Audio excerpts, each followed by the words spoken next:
Imagine your father is the CEO of a respected company, known for his success and generosity. To the world, he's a role model, always helping others and maintaining a perfect image. But behind closed doors, you know a terrifying secret, one so dark that you wish no one would ever witness. So, guys, welcome back, and in today's video, we are going to explain a thrilling manhwa called Bastard. As the name suggests, this story explores themes far darker than what we usually see in manhwa. So, let's get started. The story begins with a news report about a series of abductions. The anchors explain how women are being targeted and kidnapped, sparking rumors about organ trafficking. Suddenly, the TV screen goes black. That's when we see a boy named Jin sitting with his private tutor, watching the news. Meanwhile, Jin's father is preparing to leave for a business trip. Before heading out, he instructs the tutor to take care of Jin until he returns. Once his father leaves, Jin makes an excuse to go to the washroom. There, he finds a large hammer hidden inside. Without hesitation, he grabs it and strikes his tutor brutally, knocking her unconscious. Then comes a shocking revelation. Every time Jin's father leaves for a business trip, someone from the neighborhood mysteriously goes missing, which indicates Jin chooses his victims while his father is away. In the next chapter, we get a deeper look into Jin's life. Every night, he is haunted by the same terrifying nightmare, someone pushing him off a building. This dream repeats over and over again, tormenting him. During the day, we see Jin's school life, where bullying is a common occurrence. While Jin isn't the type to seek revenge openly, he does try to get back at his bullies in small ways.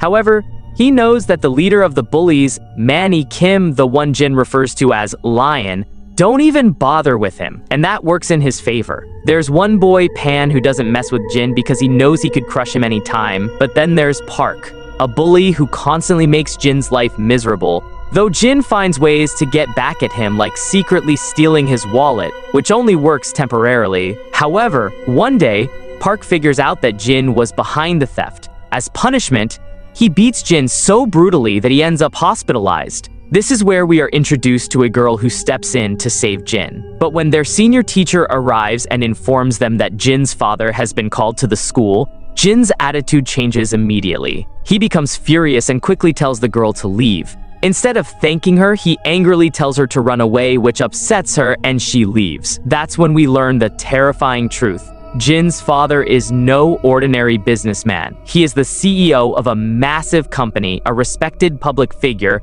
and a man known for his charity and kindness. He donates regularly, helps strangers on the streets, and even gives motivational speeches at Jin's school about happiness, peace, and prosperity. But Jin knows the truth. Behind this perfect image, his father is a serial murderer. As we saw earlier, Jin knocked out his tutor not for himself, but for his father. His father is a sadistic killer, someone who finds pleasure in slicing human organs while the victims are still alive, enjoying their suffering. Jin then recalls his past. He remembers waking up in a hospital bed as a child, unable to breathe or move properly. His body was no longer normal, his heart was artificial, kept alive by a mechanical valve, and his limbs were filled with metal rods and pins. When he asked about his mother, everyone gave the same answer: she was dead. With no one else left, his father was his only guardian. But what kind of father does this to his own child? Jin was just a kid when he first witnessed his father's cruelty.